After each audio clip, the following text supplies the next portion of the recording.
Hello student, कैसे हैं आप सब लोग। आई होप सब लोग अच्छे होंगे। और आप देख रहे हैं मेरा यूट्यूब चैनल, जहां पर मैं बीएससी, एमएससी और इंजीनियरिंग मैथमेटिक्स पढ़ाता हूं। और जिसमें से जो हमारा टॉपिक चल रहा है उसका नाम टू डायमेंशनल मोशन है। और टू डायमेंशनल मोशन में हमने बहुत सारे टॉपिक्स पढ़ लिए हैं। अगर आपने नहीं पढ़े हैं तो आप जाइए, मेरे प्लेलिस्ट बनी हुई है, प्लेलिस्ट में वीडियो दी हुई है। तो पहले आप पुराने लेक्चर देख लीजिए, उसके बाद जो आज मैं पढ़ाने वाला हूं वो आपको बहुत अच्छे समझ में आएगा। तो चलिए स्टार्ट करते हैं। और स्टार्ट करने से पहले वीडियो को लाइक कर लीजिएगा और चैनल को सब्सक्राइब कर लीजिएगा। तो देखिए, आज जो हम बात करेंगे उसका नाम two dimensional source and sink है।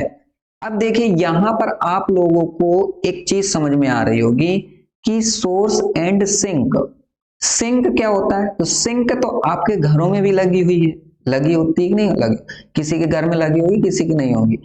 बट आप लोगों को यहाँ पर जो फोटो दिख रही है, ठीक है, तो वैसे तो ये वॉश बेसन है, लेकिन हम यहाँ पर इसके माध्यम से आपको समझाने की पूरी कोशिश करेंगे, क्योंकि इसके ऊपर का एरिया तो सिंक के टाइप का ही होता है। ठीक है, वर्क जो करता है वो सिंक की तरह ही करता है।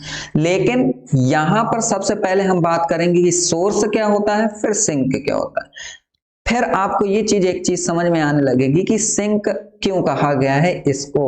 मतलब कि जो हमारे घरों में ये इस तरीके से यहाँ पर ऐसे बड़ा सा लगा होता है ना, तो उसको सिंक क्यों कहते हैं, वो चीज आपको समझ में आ जाएगी।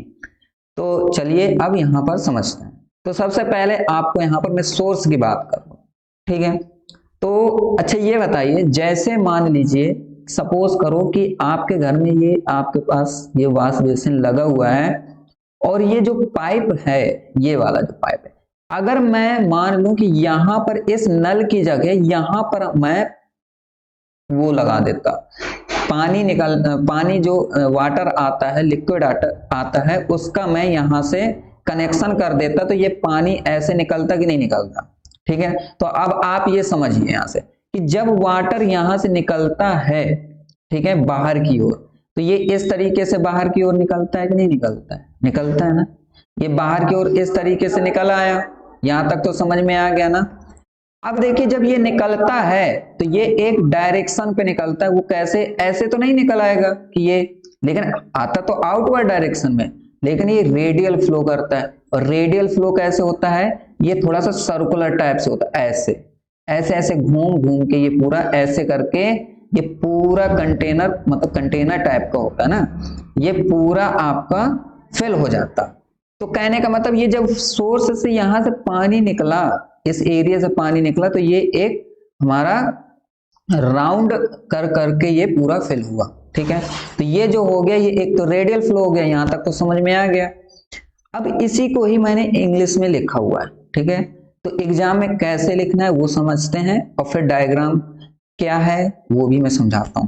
तो सबसे पहले देखिए, यहां पर लिखा हुआ है कि if the source two dimensional motion of a liquid consist of outward radial flow. अभी रेडियल फ्लो की बात की थी मैंने, कि जो रेडियल फ्लो है वो कुछ इस तरीके से होता है। ठीक है, ओके, ये इस तरीके से, मतलब ये सर्कुलर फॉर्म में जो घूम रहा है, ये इस तरीके का रेडियल फ्लो होता है।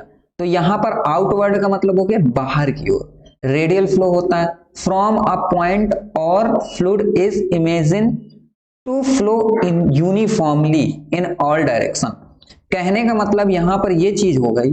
अब मैं थोड़ा सा इसको इरेज कर दूं, फिर और समझा देता हूं। ठीक है, कहने का मतलब ये चीज हो गई कि ये जब आउटवर्ड डायरेक्शन में यहां से ऐसे निकला, ठीक है, वाटर ऐसे आउटवर्ड की ओर जाएगा, बाहर की ओर ही निकलेगा पानी।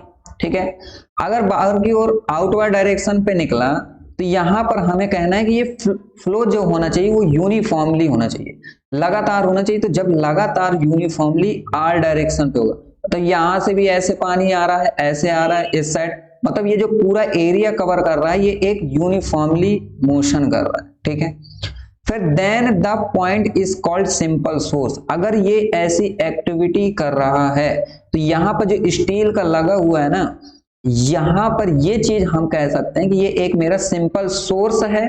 सोर्स का मतलब कि पानी निकलने का एक एरिया। ठीक है, ओके, यहां से ही तो पानी निकलता है, तो ये सिंपल सोर्स हो गया। यहां तक तो समझ में आ गया।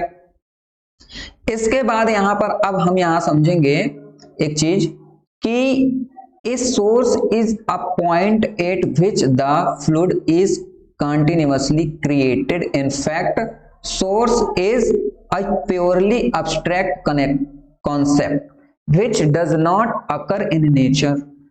मतलब ये भी हम समझाते हैं।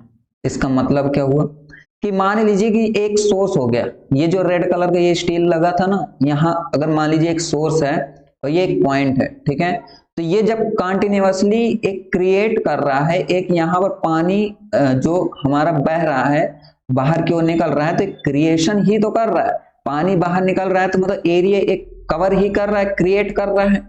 अगर जो क्रिएट कर रहा है तो ये हमारा कह सकते हैं कि ये प्योरली अब्स्ट्रैक्ट कॉन्सेप्शन है।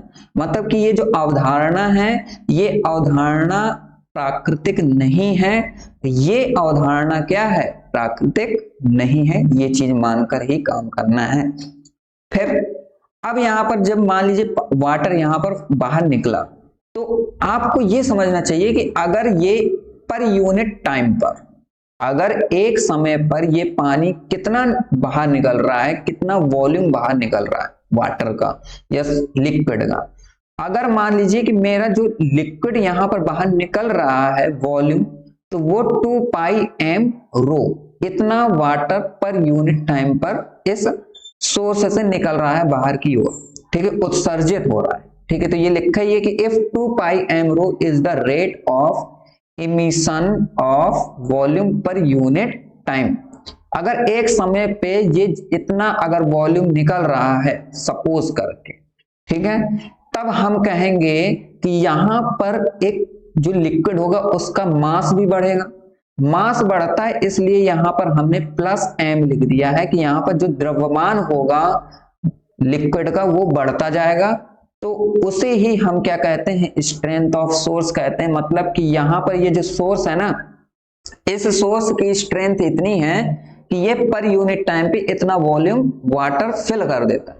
जैसे आप लोगों के घर में समरसेबल लगा होता है, ठीक है, पाइप लगा होता है ना, पंप, ठीक है, तो जब आप लोग उस पंप की सहायता से जब छत में टंकी भरते हो तो वो टंकी 10 मिनट में भर जाती है, 5 मिनट में किसी की भर जाती है कि नहीं है? तो कहने का मतलब है कि उस जो मशीन लगी हुई है उस मशीन से जहां से पानी बाहर निकल रहा है तो उसकी जो कैपेसिटी है वो इतनी है कि वो पर यूनिट टाइम में इतने लीटर, ठीक है, सपोज करो जितने भी लीटर वो पानी बाहर निकाल रहा है उसी हिसाब से वो उतने समय में फिल कर देगा। तो वही चीज है कि ये स्ट्रेंथ ऑफ सोर्स क्या होनी चाहिए कि ये पर यूनिट टाइम पर कितना वॉल्यूम वाटर बाहर निकाल रहा है, वही उसकी सोर्स ऑफ स्ट्रेंथ होगी। यहां तक तो समझ में आ गया होगा आप लोगों को, क्लियर? अब ये पूरी हो गई बात आपकी सोर्स ऑफ स्ट्रेंथ और सिंपल सोर्स की, यहां तक आपको समझ में आ गया होगा। अब इसके बाद हम बात करेंगे यहां पर किसकी? इसके बाद बात करेंगे हम सिंक की। तो अब सिंक की अवधारणा पढ़ते हैं कि ये भैया सिंक क्या होता है, ठीक है। तो सबसे पहले इसको हम इरेज करके अब फिर सिंपल सा सिंक के बारे में पढ़ते हैं, ठीक है। अभी तो सोर्स के बारे में पढ़ रहे थे कि सोर्स क्या होता है, अब हम यहाँ पर बात करेंगे सिंक की, क्लियर? तो देखिए यहाँ पर जो सिंक होता है वो लिखा हुआ है कि a source of negative strength. अभी देखिए स्ट्रेंथ की बात यहां भी हुई थी, ठीक है, स्ट्रेंथ ऑफ सोर्स। अब मान लीजिए नेगेटिव स्ट्रेंथ का मतलब होता है कि यहां पर जो अभी हमने यहां की बात की इसका अपोजिट बिल्कुल। कैसा? सपोज करते हैं कि यहां पर मैंने क्या किया कि यहां पर मेरा पूरा भरा हुआ पानी, ठीक है, यहां पर पूरा फिल है, वाटर फिल है, ठीक है। अब यहां पर वाटर फिल है, अब यहां से पानी बाहर की ओर निकलना है, ठीक है। अब ये पानी बाहर की ओर ऐसे यहां से जा रहा है। अब कहां की ओर जा रहा है? यहां से तो अंदर ही जा रहा है ना, इस एरिया से। अब ये वाटर कैसे हो रहा है? अब ये डायरेक्शन इसकी चेंज हो गई है। देखिए इसकी जो डायरेक्शन हो गई वो इनहेलेट कर रहा है। इनहेलेट का मतलब होता है कि ये जो लिक्विड है इस लिक्विड को वो उल्टा भेज रहा है, ठीक है। कहां की ओर भेज रहा है? इस स्टील का जो लगा हुआ है यहां से, ठीक है, तो वही चीज लिखा है, a source of negative strength और इनवर्ड रेडियल फ्लो। कहने का मतलब कि जब ये इस तरीके से जाएगा तो ये ऐसे नहीं जाएगा, ये कुछ ऐसे जाएगा, ठीक है, और ऐसे जाकर फिर निकलेगा, ठीक है, तो ये राउंड करके ही निकलता है। ये जो राउंड करके निकलता है इसे ही रेडियल फ्लो बोलते हैं। अब रेडियल फ्लो दो टाइप का हो गया, एक आउटवर्ड डायरेक्शन का, एक इनवर्ड डायरेक्शन का, ठीक है। तो जब इनवर्ड रेडियल फ्लो होगा तो आप समझ जाइएगा कि ये इनहेलेट कर रहा है। इनहेलेट का मतलब हो गया कि वाटर जो फ्लो हो रहा है वो अब ये आउटवर्ड डायरेक्शन में नहीं, ये कहाँ की ओर है, इनवर्ड डायरेक्शन की ओर है। तो यही लिखा है कि inward radial flow is called a sink. मतलब कि अब आपको ये चीज समझ में आ गई होगी कि जो घरों में सिंक लगी होती है उसको हम सिंक क्यों कहते हैं। उसको सिंक इसलिए कहते हैं कि वो सिर्फ पानी को बाहर की ओर निकालता है। बाहर की ओर का मतलब हो गया कि जो हमने बर्तन धुले, हाथ धुला, जो भी किया, तो वो जो वाटर होगा वो पाइप के माध्यम से क्या हुआ, बाहर गया। लेकिन उस सिंक से तो क्या हुआ, बाहर निकला ना पानी, सिंक से तो अंदर को गया पाइप के माध्यम से, ठीक है। तो ये चीज हो गई आपकी सिंक। और कह सकते हैं कि सिंक और it is a point at which the fluid is continuously inhaled. और ये कंटिन्यूअसली ही इनहेलेट करना चाहिए, ये नहीं कि थोड़ी देर के लिए हुआ फिर उसके बाद बंद हो गई, फिर थोड़ी देर के लिए फिर उसके बाद, ऐसा नहीं, कंटिन्यूअसली ही वाटर बाहर निकलना चाहिए, तो वो इनहेलेट हो गया। फिर कह सकते हैं कि the strength of the sink will be minus m. तब हम कहेंगे कि यहाँ पर जो स्ट्रेंथ ऑफ सोर्स होगी, जो सोर्स की कैपेसिटी होगी वो माइनस एम होगी। भैया माइनस एम पता क्यों होगी, इस वजह से क्योंकि यहाँ पर जो लिक्विड है उसका जो द्रव्यमान हो रहा है वो धीरे धीरे घट रहा है, कम हो रहा है, मास इसका कम हो रहा है, ठीक है। अब ये चीज समझ में आ गया। अब इसका थोड़ा सा आप ये डायरेक्ट ये चीज समझ लीजिए कि ये जो चीज है, ये जो बोला गया ना, ये एग्जाम में आपको करना है कि ये आउटवर्ड डायरेक्शन में देखिए मैंने बाहर की ओर, इनवर्ड डायरेक्शन में मतलब मैंने अंदर की ओर कर दिया। ये भैया हमारा सिंक का सोर्स, ठीक है। तो अब यहां समझिए कि लिखा है let q r be the radial velocity. अब मेरे पास क्यू क्या है, वेलोसिटी है, ठीक है। अब velocity at a distance r, मान लीजिए एक आर डिस्टेंस की वेलोसिटी फ्रॉम द सोर्स, ठीक है, फ्रॉम द सोर्स मतलब कि यहाँ पर जो सोर्स बना हुआ है, इस सोर्स से जो वेलोसिटी या तो बाहर की ओर होगी या तो अंदर की ओर होगी, ठीक है। तो जो भी वेलोसिटी होगी उसका जो डिस्टेंस है भैया वो आर है, क्लियर। और वेलोसिटी क्यू आर है। फिर इसके बाद लिखा है कि then the amount of fluid और flux out of the circle is 2 pi r rho q r. ये क्यों कहा गया है, इसलिए कहा गया है बिकॉज यहां पर डिस्टेंस आर है, ठीक है। तो 2 पाई आर और रो क्यू आर ये हम यहां पर लिखें, ठीक है। तो फिर ये जो दो डिफिनेशन लिखी हुई है ना, ये डिफिनेशन और ये डिफिनेशन, तो यहाँ per unit volume 2 pi m रो था, ठीक है। और यहाँ पर जो स्ट्रेंथ ऑफ है वो, ये दोनों आपके इक्वल करेंगे हम, ये और ये इक्वल कर देंगे तो 2 pi rho q r equal to 2 pi rho m. अब देखिए यहाँ पर 2 पाई से 2 पाई कैंसिल हो जाएगा, आर से आर भी कैंसिल हो जाएगा, ठीक है। आर से आर कैंसिल नहीं हुआ क्या यहाँ पर, ठीक है। तो आर से आर भी कैंसिल करना पड़ेगा, यहाँ पर आर लिख लीजिए आप, ठीक है। तो 2 पाई आर एम, ठीक है। और यहाँ पर भी आर होना चाहिए, यहाँ पर भी आर लिखेंगे तो आर से देखिए आर भी कैंसिल हो गया, और यहाँ पर 2 पाई से 2 पाई भी कैंसिल हो गया। तो मेरे पास यहाँ क्यू आर बचा, यहाँ पर बचा कौन, एम बचा। तो एम अपॉन रो, तो ये मेरा एक फॉर्मूला हो गया। अब यहाँ पर देखिए यहाँ आर लिख लीजिएगा, गलती से हम भूल गए थे, कोई बात नहीं, ठीक है। अब यहाँ पर आगे की ओर बढ़ते हैं। फिर लिखा है the source and sink are the point at which the velocity potential and stream function become infinite. मतलब कहने का ये है कि जो हमारा सोर्स है, सोर्स की बात भी कर ली कि जो बाहर की ओर पानी निकल रहा है वो सोर्स होता है, एंड सिंक जो अंदर की ओर पानी जा रहा है वो सिंक होता है। ये दोनों के जो पॉइंट्स हैं eight which the velocity potential, तो इसका जो वेलोसिटी पोटेंशियल है और स्ट्रीम फंक्शन है ये दोनों इनफाइनाइट होंगे। अब मैंने वेलोसिटी पोटेंशियल के बारे में भी पढ़ाया हुआ है और स्ट्रीम फंक्शन के बारे में भी पढ़ाया गया है, ये दोनों चीजें बात कर चुके हैं। और आज का जो हमारे इंपॉर्टेंट टॉपिक था ये सोर्स एंड सिंक, इससे भी क्वेश्चन बहुत बार पूछा जाता है। तो अगर आपका कॉन्सेप्ट क्लियर नहीं है तो आप पहले पुराने लेक्चर देख लीजिए, उसके बाद ही आप लोग ये समझिए। बिकॉज देखिए यहाँ पर ये एग्जाम्पल ना आप लोगों के लिए रामबाण है। एग्जाम में जब आप करोगे ना तो ये ही आप इमेजिन कर लेना भैया, आपका पूरा बढ़िया अच्छे से कर लोगे।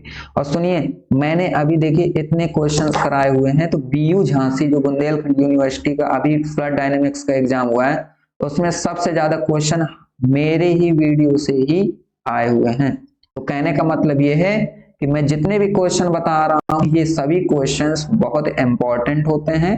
तो आप लोगों के लिए यही आप लोगों से रिक्वेस्ट है कि आप लोग एक भी क्वेश्चन मिस मत कीजिए, एक भी वीडियो मिस मत कीजिए, मेरे पढ़ाया हुआ सब कुछ पूछा जा रहा है। तो चलिए मिलते हैं नेक्स्ट लेक्चर में।